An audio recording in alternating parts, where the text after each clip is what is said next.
ನಾನು ಮೊದಲನೇ ಸತಿ ಈ ಗಿನ್ನ ತಯಾರಿಸಿದಾಗ ಮನ್ಯಾಗ ಯಾರೂ ಕಂಡು ಹಿಡಿಯೋಕ್ಕಾಗಲಿಲ್ಲ ಇದು ಜೋಳದ ಗಿನ್ನ ಅಂತ. ಅಗದಿ ಪರ್ಫೆಕ್ಟ್ ಸೇಮ್ ನಾವು ಗಿನ್ನದ ಹಾಲಿನಿಂದ ಗಿನ್ನ ಮಾಡಿದಾಗ ಯಾವ ಥರ ಟೇಸ್ಟ್ ಬರ್ತೈತಿ ಅದೇ ರೀತಿ ಬಂದಿತ್ತು. ಪರ್ಫೆಕ್ಟ್ ವಡಿ ಬೀಳ್ತಾವು, ಬಾಯಾಗಿಟ್ರೆ ಕರಗ್ತೈತಿ. ಸಿಟಿ ಒಳಗಿದ್ದವ್ರಿಗೆ ಗಿನ್ನದ ಹಾಲು ಸಿಗೋದು ಒಂದು ಸ್ವಲ್ಪ ಕಷ್ಟನ. ಆಗ ಅವರು ಈ ರೀತಿ ಗಿನ್ನ ಮಾಡ್ಕೊಂಡು ತಿನ್ಬೋದು. ಅಗದಿ ರುಚಿ ಆಕತಿ. ಇದನ್ನು ತಯಾರಿಸೋದು ಅಷ್ಟು ಸುಲಭ ಐತಿ. ಬ್ಯಾಸ್ಗ್ಯಾಗ ಜೋಳದ ಪದಾರ್ಥ ಹೊಟ್ಟಿಗೆ ತಂಪು ಪದಾರ್ಥ ತಿಂದ್ರೆ ಮನಸ್ಸಿಗೂ ತೃಪ್ತಿ. ನೀವು ತೂಕ ಇಳಿಸ್ಬೇಕಂತ ಇದ್ರೆ ಅಥವಾ ಡಯಾಬಿಟಿಕ್ ಇದ್ರೆ ಜೋಳದ ಪದಾರ್ಥ ನಿಮ್ಮ ಆರೋಗ್ಯಕ್ಕೆ ಬಹಳ ಚಲೋ. ಇಲ್ಲಿ ಕಪ್ ಮತ್ತು ಗ್ರಾಮ್ ಎರಡು ಅಳತಿ ಕೊಟ್ಟಿರ್ತೀನಿ. ಅದರಿಂದ ನೀವು ಇದನ್ನು ಮೊದಲನೇ ಪ್ರಯತ್ನದಾಗನ ಪರ್ಫೆಕ್ಟಾಗಿ ತಯಾರಿಸ್ಬೋದು. ಜಾಸ್ತಿ ತಡ ಮಾಡೋದು ಬೇಡ. ಈ ಜೋಳದ ಗಿನ್ನ ಹೆಂಗೆ ತಯಾರಿಸೋದು ಅಂತ ತೋರಿಸ್ಕೊಡ್ತೇನೆ ಬರ್ರಿ. ಬ್ಯಾಸ್ಗಿ ಒಳಗೆ ದೇಹಕ್ಕೆ ತಂಪಂತ ನಾವು ಜೋಳದಿಂದ ತಯಾರಿಸುವಂಥ ಬಹಳಷ್ಟು ಪದಾರ್ಥಗಳನ್ನು ಮಾಡ್ಕೊಂಡು ತಿಂತಿರ್ತೀವಿ. ಈ ಸ್ವೀಟ್ ಒಂದ್ಸತಿ ಟ್ರೈ ಮಾಡಿರಿ. ಇದನ್ನು ತಯಾರ್ಸಕ್ಕೆ ನೋಡ್ರಿ, ಇಲ್ಲಿ ನಾನು 1 ಕಪ್ನಷ್ಟು ಜೋಳ ತೊಗೊಂಡೀನಿ. ನೀವು ಮನ್ಯಾಗ ನಾರ್ಮಲಿ ಜೋಳದ ರೊಟ್ಟಿ ತಯಾರ್ಸಕ್ಕೆ ಯಾವ ಜೋಳ ತೊಗೊತೀರಿ ನೋಡ್ರಿ ಅವನ್ನ ತೊಗೋರಿ. ಇಂಥದ್ದು ಬೇಕಂತಿಲ್ಲ. ಇವನ್ನ ಮುಂಚೆ ಕ್ಲೀನ್ ಮಾಡ್ಕೊಂಡು ತೊಗೋರಿ. ಇದ್ರಾಗ ಕಸ ಕಡ್ಡಿ ಅಥವಾ ಹಳ್ಳು ಇರಬಾರ್ದು. ಮನೆಯಾಗಿರೋ ಯಾವುದಾದ್ರು ಒಂದು ಕಪ್ ಅಥವಾ ಬಟ್ಟಲ್ದಿಂದ ಅಳತಿ ಮಾಡಿರಿ. ಇವನ್ನ ಮುಂಚೆ ಒಂದು 2 ಸತಿ ಚಂದಾಗ ತೊಳೆದು ತೊಗೊಳ್ಳೋಣ.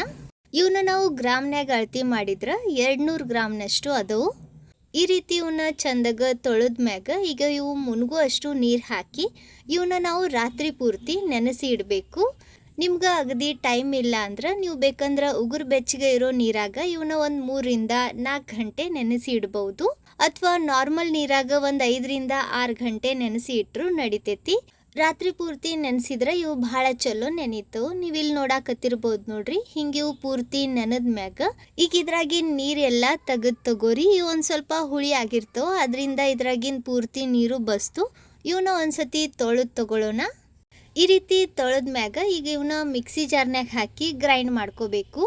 ಸಣ್ಣ ಮಿಕ್ಸಿ ಜಾರ್ ಇದ್ರೆ 2 ಬ್ಯಾಚ್ ಮಾಡ್ಕೊರಿ. ನಾನಿಲ್ಲಿ ದೊಡ್ಡ ಮಿಕ್ಸಿ ಜಾರ್ ತೊಗೊಂಡಿನಿ. ಇದ್ರಾಗ ಈ ಪೂರ್ತಿ ಜೋಳ ಹಾಕಿ ನಾವು ಯಾವ ಕಪ್ನಿಂದ ಜೋಳ ತೊಗೊಂಡಿದ್ವಿ ನೋಡ್ರಿ ಅದೇ ಸೇಮ್ ಕಪ್ನಿಂದ ತುರಿದಿರೋ ಹಸಿ ಕೊಬ್ಬರಿ ಹಾಕ್ರಿ. ಇಲ್ಲಿ ಒಣ ಕೊಬ್ಬರಿ ಹಾಕಬೇಡ್ರಿ, ಹಸಿ ಕೊಬ್ಬರಿನ ಬೇಕು ನಮ್ಗೆ. ಇಲ್ಲಿ ಕೊಬ್ಬರಿ ಹಾಲು ಇರ್ತೈತೆ ನೋಡ್ರಿ ಅದು ಬೇಕು. ಅದರಿಂದ ತುರಿದಿರೋ ಹಸಿ ಕೊಬ್ಬರಿನ ಹಾಕ್ರಿ. ಇದಕ್ಕೆ ಫ್ಲೇವರ್ ಕೊಡಾಕ ಅರ್ಧ ಚಮಚೆ ಅಷ್ಟು ಏಲಕ್ಕಿ ಪುಡಿ ಹಾಕ್ರಿ. ಏಲಕ್ಕಿ ಪುಡಿ ಜೊತೆಗನ ನೀವು ಬೇಕಂದ್ರೆ ಇದ್ರಾಗ ಜಾಜಿಕಾಯಿ ಪುಡಿ ಮತ್ತು ಒಣ ಶುಂಠಿ ಪುಡಿನೂ ಹಾಕ್ಬೋದು. ಈಗ ಸದ್ಯ ಇದ್ರಾಗ ಒಂದು ಅರ್ಧ ಕಪ್ನಷ್ಟು ನೀರು ಹಾಕಿ ಇದನ್ನು ಗ್ರೈಂಡ್ ಮಾಡ್ಕೊರಿ. ನೋಡಿಕೊಂಡು ಸ್ವಲ್ಪ ನೀರು ಹಾಕ್ತಾನೆ ಇದನ್ನು ಗ್ರೈಂಡ್ ಮಾಡ್ಕೋಬೇಕು. ಇದನ್ನು ಈ ರೀತಿ ಗ್ರೈಂಡ್ ಮಾಡೋಕೆ ನಾನಿಲ್ಲಿ 1.5 ಕಪ್ನಷ್ಟು ನೀರು ಹಾಕೇನಿ. ಇಷ್ಟು ನೀರು ಹಾಕ್ರಿ, ಇದಕ್ಕಿಂತ ಜಾಸ್ತಿ ನೀರು ಬೇಕಾಗಂಗಿಲ್ಲ. ಒಂದು ಸತಿ ಎಲ್ಲ ನೀರು ಹಾಕಬೇಡ್ರಿ, ಸ್ವಲ್ಪ ನೀರು ಹಾಕಿನ ಇದನ್ನು ಗ್ರೈಂಡ್ ಮಾಡಿರಿ. ಈಗ ಇದನ್ನು ಸೋಸ್ಕೊಂಡು ತಗೋಬೇಕು. ಇದನ್ನು ಸೋಸಾಕ ಒಂದು ತೆಳ್ಳನ್ ಕಾಟನ್ ಅರ್ಬಿ ತಗೋರಿ. ಇದನ್ನು ನೀವು ಬೇಕಂದ್ರೆ ಸಾನ್ಗಿ ಒಳಗೂ ಸೋಸ್ಬೋದು, ಆದ್ರೆ ಅದ್ರಾಗ ತುಂಡು ಹೋಗೋ ಸಾಧ್ಯತೆ ಇರ್ತೈತಿ. ಅದರಿಂದ ಇದು ಪರ್ಫೆಕ್ಟ್ ಮತ್ತು ಬೆಸ್ಟ್ ಮೆಥಡ್ ಐತಿ. ಈ ರೀತಿ ಇದನ್ನು ಸೋಸ್ಕೊಂಡು ತಗೊಂಡ್ರೆ ಬೆಳ್ಳನೆಯ ಮತ್ತು ಪ್ಯೂರ್ ಹಾಲು ಸಿಗ್ತವೆ. ಇದ್ರಾಗ ಸ್ವಲ್ಪನೂ ತುಂಡು ಬರಂಗಿಲ್ಲ ನೋಡ್ರಿ. ಈ ರೀತಿ ಇದನ್ನು ಗಟ್ಟಿ ತಿರುಕೊಂತನ ಇದ್ರಾಗಿನ ಪೂರ್ತಿ ಹಾಲು ಬಸ್ತು ತಗೋರಿ. ಉಳಿದಿರೋ ಈ ಮಿಕ್ಸ್ಚರ್ನಾಗ ನೀವು ಬೇಕಂದ್ರೆ ಇನ್ನೊಂದು ಅರ್ಧ ಕಪ್ನಷ್ಟು ನೀರು ಹಾಕಿ ಇದನ್ನು ಇನ್ನೊಂದು ಸತಿ ಗ್ರೈಂಡ್ ಮಾಡಿ ಮತ್ತು ಸೇಮ್ ಪ್ರೊಸೀಜರ್ ಫಾಲೋ ಮಾಡ್ಬೋದು. ಈ ಮಿಕ್ಸ್ಚರ್ನಾಗ ಇನ್ನೊಂದು ಸ್ವಲ್ಪ ಹಾಲು ಹಾಕಿ ಸಕ್ಕರೆ ಅಥವಾ ಬೆಲ್ಲ ಹಾಕಿ ಇದನ್ನು ಕುದಿಸಿ ಪಾಯಸದ ರೀತಿ ಮಾಡ್ಕೊಂಡು ತಿನ್ಬೋದು, ರುಚಿ ಆಕತಿ. ತಯಾರಿಸ್ಕೊಂಡು ತಗೊಂಡಿರೋ ಈ ತೆಂಗಿನಕಾಯಿ ಮತ್ತು ಜೋಳದ ಹಾಲು ಏನದವು ನೋಡ್ರಿ, ಇವು ಆರೋಗ್ಯಕ್ಕೆ ಭಾಳ ಹಿತಕರ ಇರ್ತವೆ. ಮನ್ಯಾಗ ಸಣ್ಣ ಹುಡುಗರು ಅಥವಾ ವಯಸ್ಸಾದವ್ರು ಇದ್ರೆ ಅವ್ರಿಗೆ ಈ ಹಾಲು ಒಂದು ಸ್ವಲ್ಪ ಕುದಿಸಿ ಇದ್ರಾಗ ಸಕ್ಕರೆ ಅಥವಾ ಬೆಲ್ಲ ಹಾಕಿ ತಿನ್ನಕ್ಕೆ ಕೊಡ್ರಿ. ಭಾಳ ರುಚಿ ಇರ್ತೈತಿ ಮತ್ತು ಅವ್ರಿಗೆ ಆರೋಗ್ಯಕರನೂ ಇರ್ತೈತಿ. ಆಲ್ಮೋಸ್ಟ್ ಎಲ್ಲ ಏಜ್ನವ್ರಿಗೂ ಇದು ಆರೋಗ್ಯಕರ ಇರ್ತೈತಿ. ಈಗ ಇದ್ರಾಗ ಬೆಲ್ಲ ಹಾಕಬೇಕು. ಈ ಹಾಲು ಅಳತಿ ಮಾಡಿದಾಗ ಇದು 2 ಕಪ್ ಮ್ಯಾಗ ಒಂದು ಸ್ವಲ್ಪ ಐತಿ. ಇದಕ್ಕೆ ಅರ್ಧ ಕಪ್ನಷ್ಟು ಬೆಲ್ಲ ಕರೆಕ್ಟ್ ಆಕತಿ. ನಾನಿಲ್ಲಿ ಅರ್ಧ ಕಪ್ನಷ್ಟು ಬೆಲ್ಲ ಹಾಕಾಕತ್ತೀನಿ. ಗಿನ್ನ ಸಿಹಿ ಜಾಸ್ತಿ ಇದ್ರನ ರುಚಿ ಅನ್ನಿಸ್ತೈತಿ. ನೀವು ಸಿಹಿ ಕಡಿಮೆ ತಿಂತೀರಂದ್ರೆ ಅರ್ಧ ಕಪ್ಗಿಂತ ಒಂದು ಸ್ವಲ್ಪ ಕಡಿಮೆ ಬೆಲ್ಲ ಹಾಕ್ರಿ, ನಡಿತೈತಿ. ಯಾವುದೇ ಸಿಹಿ ಪದಾರ್ಥ ಮಾಡಿದ್ರೆ ಅದ್ರಾಗ ಒಂದು ಸ್ವಲ್ಪ ಉಪ್ಪು ಹಾಕೋದ್ರಿಂದ ಆ ಪದಾರ್ಥ ಬಾಯಿ ಕಟ್ಟಂಗಿಲ್ಲ, ಇನ್ನೂ ರುಚಿ ಆಕತಿ. ಅದರಿಂದ ಒಂದು ಚಿಟಿಕೆ ಅಷ್ಟು ಉಪ್ಪು ಹಾಕಿ ಇದನ್ನು ಕಲಿಸ್ಕೊಂಡು ತಗೊಳ್ಳೋಣ. ಬೆಲ್ಲ ಪೂರ್ತಿ ಕರಗಬೇಕು, ಅಲ್ಲಿವರೆಗೂ ಇದನ್ನು ಚಂದಾಗ ಮಿಕ್ಸ್ ಮಾಡ್ಕೊಂಡು ತಗೋರಿ. ನೀವಿಲ್ಲಿ ಬೆಲ್ಲದ ಬದಲಾಗಿ ಸಕ್ಕರೆ ಅಥವಾ ಕಲ್ ಸಕ್ಕರೆನೂ ಹಾಕ್ಬೋದು. ಇದು ಸೇಮ್ ಗಿಣ್ಣದ ಥರ ಕಾಣಲಿ ಮತ್ತು ಟೇಸ್ಟೂ ಅದೇ ರೀತಿ ಬರಲಿ ಅಂತ ನಾನು ಇದ್ರಾಗ ಬೆಲ್ಲ ಹಾಕೀನಿ. ಬೆಲ್ಲ ಅಥವಾ ಸಕ್ಕರೆ ಯಾವುದು ಬೇಡ ಅಂದ್ರೆ, ನೀವು ಡಯಾಬಿಟಿಕ್ ಅದೀರಿ ಅಂದ್ರೆ ಇದ್ರಾಗ ಖರ್ಜೂರ ಅಥವಾ ಉತ್ತತ್ತಿ ಇರ್ತೈತೆ ನೋಡ್ರಿ, ಅದನ್ನು ಪೂರ್ತಿ ಪೇಸ್ಟ್ ಥರ ಮಾಡಿ ಹಾಕ್ರಿ ಮತ್ತು ಇನ್ನೊಂದು ಸತಿ ಸೋಸ್ರಿ. ನೀವು ಇದನ್ನು ಇನ್ನೂ ಆರೋಗ್ಯಕರ ಪೌಷ್ಟಿಕ ಮಾಡ್ಬೇಕಂದ್ರೆ ಇದ್ರಾಗ ಡ್ರೈ ಫ್ರೂಟ್ಸ್ ಅಂದ್ರೆ ಗೋಡಂಬಿ ಬಾದಾಮಿ ಇವನ್ನೆಲ್ಲ ಸಣ್ಣಕ್ಕೆ ಹೆಚ್ಚಿ ಹಾಕ್ಬೋದು ಅಥವಾ ಪೌಡರ್ ಥರ ಮಾಡಿನೂ ಹಾಕ್ಬೋದು. ನೋಡ್ರಿ ಈ ರೀತಿ ಇದ್ರಾಗ ಬೆಲ್ಲ ಹಾಕಿ ಚಂದಾಗ ಕಲಿಸ್ಕೊಂಡ್ ಮ್ಯಾಗ ಈಗ ಇದನ್ನು ಕುದಿಸ್ಬೇಕು. ಇದನ್ನು ಕುದ್ಸಾಕ ಈ ರೀತಿ ಒಂದು ಸ್ವಲ್ಪ ದಪ್ಪನ ತಳ ಇರೋ ಪಾತ್ರೆ ಅಥವಾ ನಾನ್ ಸ್ಟಿಕ್ ಬಾಳ್ಗಿ ತಗೋರಿ. ನಾನಿಲ್ಲಿ ಈ ಅಗಾರೋ ಟ್ರೈಪ್ಲೈ ಹನಿ ಕೋಮ್ ಕಡಾಯಿ ತಗೊಂಡೇನಿ. ಇದ್ರ ಲಿಂಕ್ ಡಿಸ್ಕ್ರಿಪ್ಷನ್ನಾಗ ಕೊಟ್ಟಿರ್ತೀನಿ, ನೀವು ಬೇಕಂದ್ರೆ ಚೆಕ್ ಮಾಡ್ಬೋದು. ಇದ್ರಾಗ 1 ಚಮಚೆಯಷ್ಟು ತುಪ್ಪ ಅಥವಾ ಎಣ್ಣೆ ಹಾಕಿ ನಾವು ತಯಾರಿಸಿರೋ ಮಿಕ್ಸ್ಚರ್ ಹಾಕ್ರಿ. ಮಿಕ್ಸ್ಚರ್ ಹಾಕಿದ ನಂತರನ ಗ್ಯಾಸ್ ಆನ್ ಮಾಡಿರಿ. ಈಗ ಈ ರೀತಿ ಕೈ ಆಡಿಸ್ತಾನೆ ಇದನ್ನು ಬೇಯಿಸಿ ತಗೊಳ್ಳೋಣ. ಮೊದಲಿನ 1.5 ನಿಮಿಷ ಗ್ಯಾಸ್ ಹೈ ಫ್ಲೇಮ್ನಾಗಿಟ್ಟು ಇದನ್ನು ಬೇಯಿಸ್ರಿ.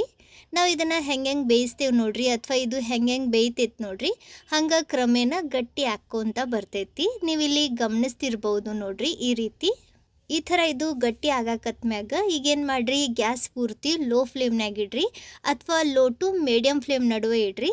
ಹಿಂಗೆ ಬಿಡದೆ ಕೈ ಆಡಿಸ್ತಾನೆ ಇದನ್ನು ಒಂದು 3 ರಿಂದ 4 ನಿಮಿಷ ಬೇಯಿಸ್ರಿ. ಇದು ಪೂರ್ತಿ ಸ್ಮೂತ್ ಆಗಬೇಕು, ಇದ್ರಾಗ ಸ್ವಲ್ಪನೂ ಗಂಟು ಉಳಿಬಾರ್ದು. ಅದರಿಂದ ಬಿಡದೆ ಹಿಂಗೆ ಮಿಕ್ಸ್ ಮಾಡ್ಕೊತಾನೆ ಇದನ್ನು ಬೇಯಿಸಿ ತಗೋರಿ. ಗಮನ ಇರಲಿ, ಈ ಸ್ಟೇಜ್ನಾಗ ಗ್ಯಾಸ್ ಸ್ವಲ್ಪನೂ ಹೈ ಫ್ಲೇಮ್ನಾಗ ಇಡಕ್ಕೆ ಹೋಗ್ಬೇಡ್ರಿ.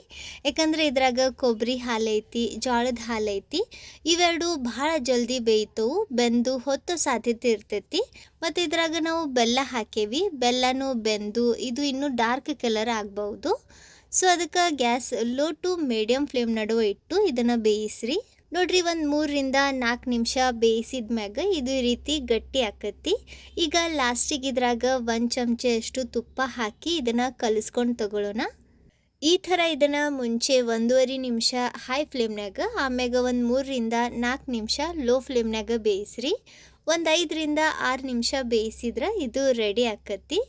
ನೋಡ್ರಿ, ಈ ರೀತಿ ಇದು ಗಟ್ಟಿ ಆದ್ಮ್ಯಾಗ ಈಗ ಇದಕ್ಕಿಂತ ಜಾಸ್ತಿ ಇದನ್ನು ಬೇಯಿಸ್ಬೇಡ್ರಿ, ಇಲ್ಲಾಂದ್ರೆ ಇದು ಇಲ್ಲೇ ಗಟ್ಟಿ ಆಗಕ್ಕೆ ಶುರು ಆಗ್ಬಿಡ್ತೈತಿ. ನೀವಿಲ್ಲಿ ಗಮನಿಸ್ತಿರ್ಬೋದು ನೋಡ್ರಿ, ಇದಕ್ಕೆ ಆಲ್ರೆಡಿ ಜೆಲಿ ಟೈಪ್ ಟೆಕ್ಸ್ಚರ್ ಬಂದೈತಿ. ಈ ರೀತಿ ಇದು ಶೇಕ್ ಮಾಡಿದಾಗ ಮಸ್ತ್ ಶೇಕ್ ಆಗಾಕತೈತಿ. ಸೊ ಈ ಥರ ಇದು ರೆಡಿ ಆದ ತಕ್ಷಣ ಈಗ ತಡ ಮಾಡಬೇಡ್ರಿ, ಮುಂಚೆನ ಗ್ರೀಸ್ ಮಾಡಿಟ್ಟಿರೋ ಪ್ಲೇಟ್ನ್ಯಾಗ ಇದನ್ನು ತಕ್ಷಣ ಹಾಕಬೇಕು. ಮುಂಚೆನ ನೋಡ್ರಿ ಈ ರೀತಿ ಒಂದು ಸ್ವಲ್ಪ ತುಪ್ಪ ಹಚ್ಚಿ ಪ್ಲೇಟ್ ಗ್ರೀಸ್ ಮಾಡಿ ಇಡ್ರಿ. ತಯಾರಿಸಿರೋ ಈ ಮಿಕ್ಸ್ಚರ್ ಪ್ಲೇಟ್ ಒಳಗೆ ಹಾಕ್ರಿ. ಈ ರೀತಿ ಇದನ್ನು ಹಾಕಿದ್ರೆ ಚಂದಾಗ ಸೆಟ್ ಆಕತಿ. ಇದನ್ನು ಬಾಳ್ಗಿ ಒಳಗೆ ಆರಕ್ಕೆ ಬಿಡಬೇಡ್ರಿ. ನೋಡ್ರಿ, ಎಲ್ಲ ಮಿಕ್ಸ್ಚರ್ ಪ್ಲೇಟ್ನಾಗ ಹಾಕಿದ ನಂತರ ಇದನ್ನು ಈ ಥರ ಒಂದ ಸಮ ಮಾಡ್ಕೊಂಡು ತಗೋರಿ. ಈಗ ಇದನ್ನು ಫ್ಯಾನ್ ಕೆಳಗೆ ಆರಕ್ಕೆ ಬಿಡಬೇಕು. ಆರಿದ ನಂತರ ನೀವು ಇದನ್ನು ಬೇಕಂದ್ರೆ ಒಂದು 10 ನಿಮಿಷ ಫ್ರಿಜ್ನಾಗ ಸೆಟ್ ಆಗಕ್ಕೆ ಬಿಡ್ಬೋದು. ಬಿಸಿ ಪ್ಲೇಟ್ ಫ್ರಿಜ್ನಾಗ ಇಡಕ್ಕೆ ಹೋಗ್ಬೇಡ್ರಿ. ಇದು ಪೂರ್ತಿ ಆರಿ ತಣ್ಣಗಾದ್ಮ್ಯಾಗ ಇದನ್ನು ಒಂದು 10 ರಿಂದ 15 ನಿಮಿಷ ಫ್ರಿಜ್ನಾಗ ಇಡ್ರಿ, ಅಂದ್ರೆ ಇದು ಚಂದಾಗ ಸೆಟ್ ಆಕತಿ. ಅಥವಾ ನೀವು ಇದನ್ನು ಬರೀ ಒಂದು ಅರ್ಧ ಗಂಟೆ ಫ್ಯಾನ್ ಕೆಳಗನು ಆರಿಸಿ ತಗೋಬಹುದು. ನೋಡ್ರಿ, ಇದು ಪೂರ್ತಿ ಸೆಟ್ ಆಗೈತಿ, ಮ್ಯಾಗ ಸ್ವಲ್ಪನೂ ಕೈಗೆ ಅಂಟ್ಕೊಳಕತ್ತಿಲ್ಲ. ಇದನ್ನು ಎಡ್ಜಸ್ಟ್ನ ಬಿಡಿಸ್ಕೊಂಡು ಪ್ಲೇಟ್ನಾಗ ಹೊಳಿಸಿ ತಗೊಳ್ಳೋಣ. ಸೂಪರ್, ನೋಡ್ರಿ, ನಾವು ತಗೊಂಡಿರೋ ಅಳತಿ ಅಗದಿ ಪರ್ಫೆಕ್ಟ್ ಐತಿ.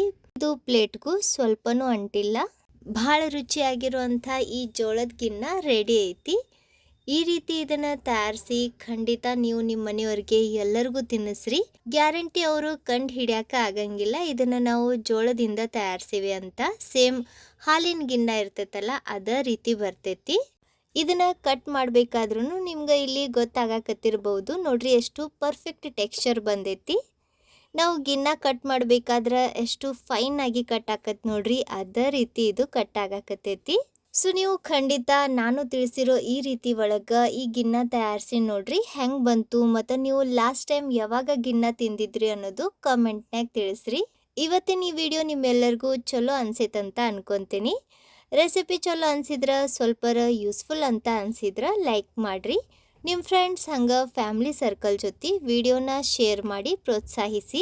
ವಿಡಿಯೋ ನೋಡಿದ್ದಕ್ಕೆ ಧನ್ಯವಾದ. ಭೇಟಿ ಆಗೋಣಂತ ಮತ್ತೊಂದು ಹೊಸ ರುಚಿಯಾಗಿರೋ ಸಿಹಿಯಾಗಿರೋ ಇನ್ನೋವೇಟಿವ್ ರೆಸಿಪಿ ಜೊತೆಗೆ. ಅಲ್ಲಿವರೆಗೂ ನಕ್ಕೊಂತಿರ್ರಿ, ತಿನ್ಕೊಂತಿರ್ರಿ, ಖುಷಿಯಾಗಿರ್ರಿ.